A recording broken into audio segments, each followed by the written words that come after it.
हमारा नारा है गांव का पैसा गांव में, गांव का पैसा शहर नहीं जाएगा बल्कि शहर का पैसा गांव में आएगा, तभी गांव बलवान बनेगा तो देश बलवान बनेगा।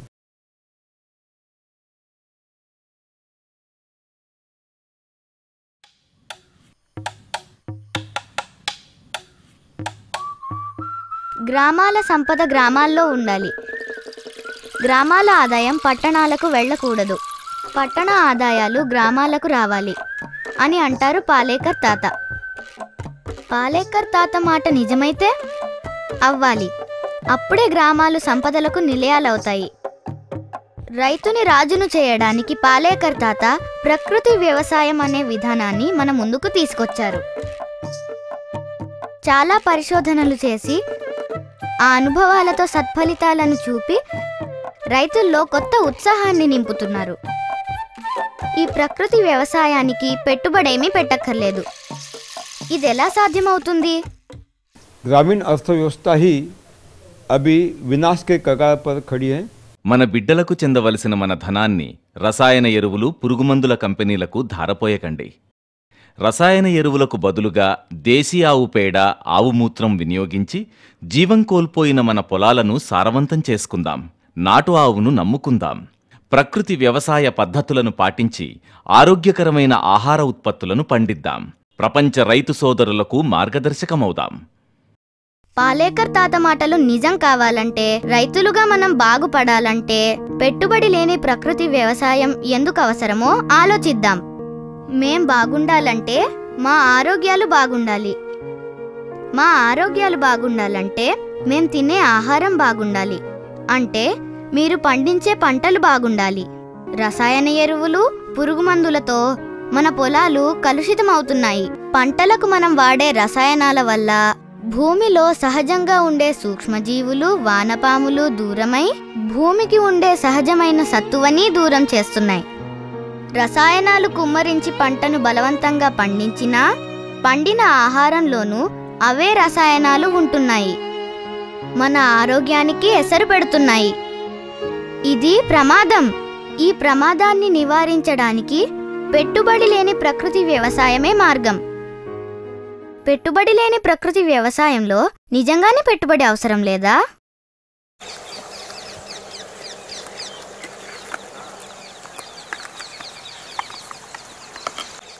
ఈ వ్యవసాయం చేస్తున్న రైతుల నుండి వారి అనుభవాలను మనం తెలుసుకుందాం, నిర్ధారణ చేసుకుందాం. అప్పుడే ఆచరింపజేద్దాం. సరేనా? ನೋಡಿ, ನಾನು ಮೊದಲು ರಾಸಾಯನಿಕ ಮಾಡ್ತಾ ಇದ್ದೆ. మొదట్లో నేను రసాయన ఎరువులు, పురుగుమందులు వాడాను. అప్పుడు నేను నష్టపోయాను. పెట్టుబడి లేని ప్రకృతి వ్యవసాయం గురించి తెలుసుకుని పాటించాను. ఒక నాటు ఆవుతో 30 ఎకరాలు వ్యవసాయం చేయడం ఆశ్చర్యమే, కానీ ఇది నిజం. అందుకు సాక్ష్యం ఈ వరి పంట. 2004 సంవత్సరానికి ముందు కృష్ణప్ప వరి చేను ఇలా ఉండేది కాదు. చేను బలహీనంగా ఉండి ఎత్తు తగ్గి దిగుబడి తగ్గి కృష్ణప్ప గౌడ దిగులుతో ఉండేవారు. ಜೀವಾಮೃತನ ಸ್ಟಾರ್ಟ್ ಮಾಡಿದೆ. ಸ್ಟಾರ್ಟ್ ಮಾಡಿ ನಾನು ಸೇಲಂ ಸಣ್ಣ ವೆರೈಟಿ ಭತ್ತ ಹಾಕ್ತೆ. 2004 నుండి ఘన, ద్రవ జీవామృతాలను తయారు చేసుకుని వాడాక వ్యవసాయం అంటే కలిసొచ్చేదని అర్థం మారింది. అప్పటి నుండి నా వరి చేను ఏపుగా బలంగా పెరిగి దిగుబడి పెరిగి అధిక దిగుబడులే వచ్చాయి. నా తోటి రైతులతో పోల్చుకున్నప్పుడు వాళ్లు ఎరువులు, పురుగుమందులు వాడినా 1 ఎకరానికి 18 క్వింటాళ్లే వచ్చింది. పాలేకర్ ప్రకృతి వ్యవసాయం పాటించిన నాకు 1 ఎకరానికి 35 క్వింటాళ్లు వచ్చింది. అంటే వారి పెట్టుబడిలో 10వ వంతు పెట్టుబడి లేని నాకు ఫలసాయంలో రెట్టింపు వచ్చిందన్నమాట. మరి ఎప్పుడూ ఇలానే ఎంచక్కా పండాలంటే ఏం చేయాలి? 15 రోజులకొకసారి జీవామృతాన్ని పంటకు అందిస్తే చాలు. అలాగే కాలానుగుణంగా కాయగూర పంటల్ని మారుస్తూ ఉంటే చాలు. మరి జీవామృతాన్ని ఎలా తయారు చేసుకోవాలో చూద్దామా?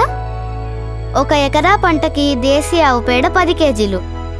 ఈ పేడ వారం రోజుల లోపల సేకరించినదై ఉండాలి. దేశీ ఆవు మూత్రం 5 నుంచి 10 లీటర్లు. ఇంకా రంగులు, రసాయనాలు కలపని నల్ల బెల్లం 1 కేజీ లేదా చెరుకు రసం 4 లీటర్లు తీసుకోవచ్చు. ద్విదళ పప్పుల పిండి అంటే శనగ, ఉలవ, పెసర, మినుము ఏదైనా వాడొచ్చు. అది 1 కేజీ. వేరుశనగ, సోయా పిండి అస్సలు పనికిరాదు. పాటి మన్ను లేదా పొలంగట్టు మన్ను దోసెడు. ఇదే మన పెట్టుబడి. తొట్టెలోనో డ్రమ్ములోనో 200 లీటర్ల నీటిలో ఈ పదార్థాలన్నీ కలిపి 48 గంటల పాటు ఉంచాలి. ప్రతిరోజు 2 సార్లు కర్రతో కుడివైపుకు తిప్పాలి. వారం లోపలే ఈ జీవామృతాన్ని నేలకు అందివ్వాలి. భూమికి సత్తువను పెంచే అమృతమే జీవామృతం. చీడపీడలకు బ్రహ్మాస్త్రం జీవామృతం. జీవామృతం లాగే విత్తన శుద్ధికి బీజామృతం. ఇంకా ఆచ్ఛాదనతో నీటి వినియోగాన్ని తగ్గించి హాని చేసే క్రిముల నుండి రక్షణ పొందొచ్చు. అలాగే వాఫ్సా పద్ధతి ద్వారా తగిన వాతావరణం ఏర్పరచుకోవచ్చు. మొక్కలకి ప్రాణవాయువు, నీటి ఆవిరి అవసరమైనంత అందించొచ్చు. ఇంకా ఎరువులు వేసే అప్పుల బరువులు మోయడం అవసరమా? పురుగు మందులు ఏ ఇంట కూడా పెరుగన్నం కాకూడదు. ಇಲ್ಲಿ 8 ಅಡಿಗೆ ಕಬ್ಬಾಕಿದ್ದೀವಿ. అసలు నా భూములు చెరకు సాగుకు పనికిరావు. అయితే చెరకుతో పాటు అంతర పంటలు వేశాను. ప్రకృతి వ్యవసాయ పద్ధతులు పాటించాను. ఇక్కడ వరుసకు మధ్య 8 అడుగులు, మొక్కకు మధ్య 2 అడుగుల ఎడాన్ని దూరాన్ని మీరు చూడొచ్చు. చెరకులో అంతర పంటలుగా మునగ, గ్లైసీరియా వేస్తే చెరకుకు బలం చేకూరుతుంది. జామ, అరటి, పందిరి పంటలు అదే తీగ పంటలు వేయడం వల్ల అన్ని పంటలకు నత్రజని అందుతుంది. అధిక దిగుబడితో చెరకు పంటతో పాటు అంతర పంటల వల్ల అధిక ఆదాయాన్ని పొందాను. ఆ ఒక్కరైతే కాదు, ఇదిగో మద్దూరు తాలూకా మండేల జిల్లా కాడుకొత్తవాళ్ళి గ్రామం రైతులు కెఎస్ మహేష్ కుమార్ గారు, ప్రభాకర్ గారు ఉన్నారు. మేము చెరకుని ప్రధాన పంటగా ఎంచుకున్నాం. వరుసకి మధ్య 6 అడుగుల నుండి 12 అడుగుల వరకు ఉండేలాగా చెరుకు పంటలను వేశాం. అంతర పంటలుగా మిర్చి, బంతి, అలసంద వేశాం. ఇంకా ఇంటికి కావలసిన కాయగూరలన్నీ పండించుకుంటున్నాం. అర్థమైంది కదా? డబ్బు అవసరాలే కాదు, ఇంటి అవసరాలకు పనికొచ్చే పంటల్ని ఈ ప్రకృతి విధానంలో పండించుకోవచ్చు. మరి పండిన పంటలో లాభ నష్టాలు అడిగి తెలుసుకుందామా? ಇಲ್ಲಿ 30 ಕುಂಟೆ ಇದೆ. 30 ಕುಂಟೆಲಿ 30 కుంటాల మా చేనులో మాకైన ఖర్చు 20,000. అయితే మాకు 80,000 ఆదాయం వచ్చింది. ఇది కాకుండా ప్రతి నెల కూరగాయల మీద 15,000 రూపాయల ఆదాయం వస్తోంది. చూసారా? ఉద్యోగస్తులకే కాదు, మన రైతులకు కూడా నెలవారీ ఆదాయం వచ్చేలా మనకి మనమే ఉపాధి కల్పించుకోవచ్చు. మాకున్న 1.5 ఎకరాల్లో మల్బరీ ఆకులు పెంచాం. రైతులకు ఉచితంగా ఇచ్చాం. అవును, మన మార్గాలను మనమే వెతుక్కోవచ్చు. పెట్టుబడి లేని ప్రకృతి వ్యవసాయాన్ని, సాయాన్ని ఉపయోగించుకోవచ్చు. వరి, చెరుకుతో పాటు పెరటి పంటలు పండించుకోవచ్చు. శ్రీమతి మమత గారు వారింటి పక్కనున్న ఖాళీ స్థలంలో ఘన, ద్రవ జీవామృతాలను వాడి పెరటి పంటలు వేశారు. ఈ స్థలంలో కాయగూరలు, ఆకుకూరలు, పండ్ల చెట్లు, పూల మొక్కలు వేసి పెంచుతున్నాను. నాటు విత్తనాల్ని, దేశీయ నారిని మాత్రమే వాడాను. రసాయన ఎరువులకు, పురుగు మందులకు దూరంగా ఉన్నాను. అందువల్ల మా కుటుంబము, బంధుమిత్రులు ఆరోగ్యమైన ఆహారాన్ని తినే అవకాశం కలిగింది. మరి మనం కూడా మమత గారిలా కూరగాయలు, ఆకుకూరలు, పప్పు దినుసులు, దుంపలు పెంచుకోవచ్చు. నచ్చిన ఆహారం తినొచ్చు, ఆరోగ్యంగా ఉండొచ్చు.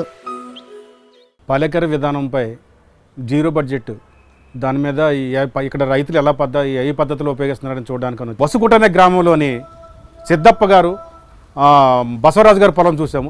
అది గత 30 సంవత్సరాల క్రితం కొబ్బరి తోటలోని ఆయన ఏ విధంగా అంటే బోధులుగా తవ్వి 5 అంచెలు పథకంగా మొక్కలు నాటించి చేస్తున్నారు. ముఖ్యంగా నేను అడిగింది, పురుగు మందులు ఏమైనా వాడుతున్నారంటే గత 5-6 సంవత్సరాల నుంచి ఈ విధంగా చేస్తున్నాం కాబట్టి ఇక్కడ ఏ విధమైన పురుగు మందులు కానీ ఏమి పురుగులు మాకు తెగుళ్ళు వస్తలేదని చెప్తున్నారండి.